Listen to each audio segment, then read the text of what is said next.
किसी भी रिलेशनशिप के लिए, किसी भी बहुत बड़े डिसीजन के लिए, लाइफ में आगे बढ़ने के लिए, मजबूत होने के लिए सबसे ज्यादा जरूरी चीज क्या है?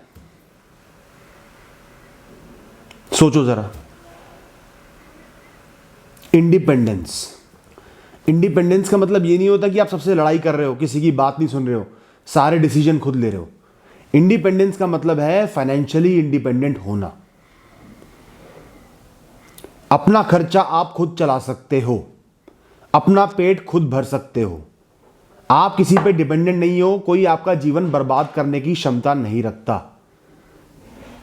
कोई भी रिश्ता छूट जाए, भूखे नहीं मरोगे। दोस्तों, फाइनेंशियल इंडिपेंडेंस, नौकरी करना, बिजनेस करना, कमाई करना बहुत इंपॉर्टेंट है। कल को आपकी शादी हो जाती है, शादी के बाद आपके अपने स्पाउस से नहीं बनती, कोई गारंटी नहीं होती, ना अरेंज मैरिज में होती, ना लव मैरिज में होती। जब आप एक इंसान के साथ 24 घंटे निरंतर रहते हो, तब कई ऐसी चीजें सामने आती हैं जो पहले नहीं आई होती। कुछ एक एटीट्यूड में ऐसे फ्लॉज होते हैं लोगों के, जो आपको पहले पता नहीं चलते, तब पता चलते हैं। और कहीं ऐसी बड़ी चीजें होती हैं कि जिनके साथ उस इंसान के साथ रहना नामुमकिन हो जाता है। कोई आपको मारता पीटता है, चीटिंग करता है आपसे, गालियां देता है, जानवर की तरह आपको ट्रीट करता है। कॉम्प्रोमाइज करोगे ऐसे इंसान से? नहीं कमाओगे तो करोगे, क्योंकि आपको दिखेगा रोटी कहां से आएगी, सारी जरूरत की चीजें कहां से आएंगी, इज्जत कहां से रहेगी, कहां जाओगे।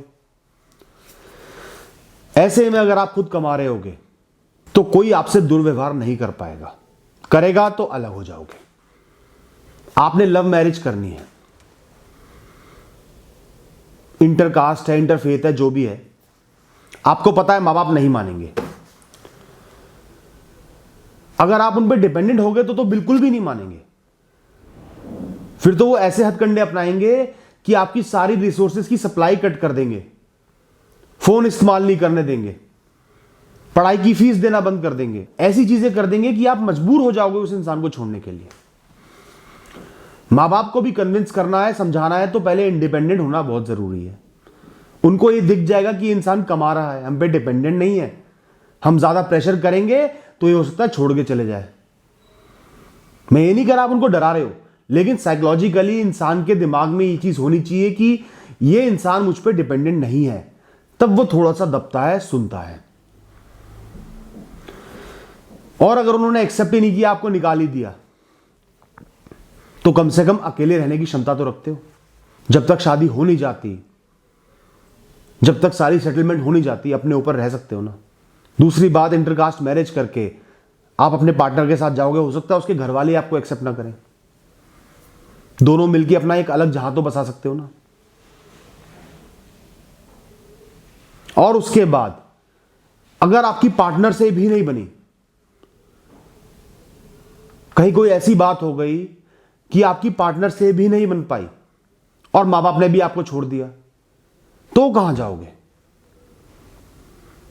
100% भरोसा तो दोस्तों किसी पे भी नहीं करना चाहिए, ना अपने मां बाप पे, ना अपने प्यार पे, ना किसी और पे। सिर्फ अपने पे करो, अपनी स्किल्स पे करो, अपनी कैपेबिलिटी पे करो, अपने हाथों पे करो। लाइफ में कभी भी ऐसी पोजीशन नहीं होनी चाहिए कि आपके पास जाने के लिए कोई रास्ता ना हो, आपको मजबूरी में एडजस्ट करना पड़े, क्योंकि वही चालू होती है एक पूरी लाइफ कॉम्प्रोमाइज से भरी हुई, एक नरक जैसा जीवन, जहां रोटी के बदले आपको अपनी सेल्फ एस्टीम से कॉम्प्रोमाइज करना पड़े। कितने ही मैसेजेस मेरे पास ऐसे आते हैं कि दो लोग प्यार करते हैं, मां बाप नहीं मान रहे होते और वो लोग कमा भी नहीं रहे होते, तो वो लोग पूछते हैं मैं क्या करूं। मैं उनसे बोलता हूं तुम क्या कर सकते हो, क्या ऑप्शन है तुम्हारे पास? बिना रोटी के तो प्यार नहीं कर सकते ना। सबसे पहले अपने करियर पे फोकस डालो। प्यार की टेंशन है, ठीक है, लेकिन उस प्यार को पाने के लिए भी सबसे पहले आपको अपना करियर बनाना पड़ेगा। तो सबसे पहली टेंशन आपने लेनी है करियर की, तभी आप अपने मां बाप को भी समझा पाओगे, उनके मां बाप को भी समझा पाओगे और एक नई लाइफ चालू कर पाओगे।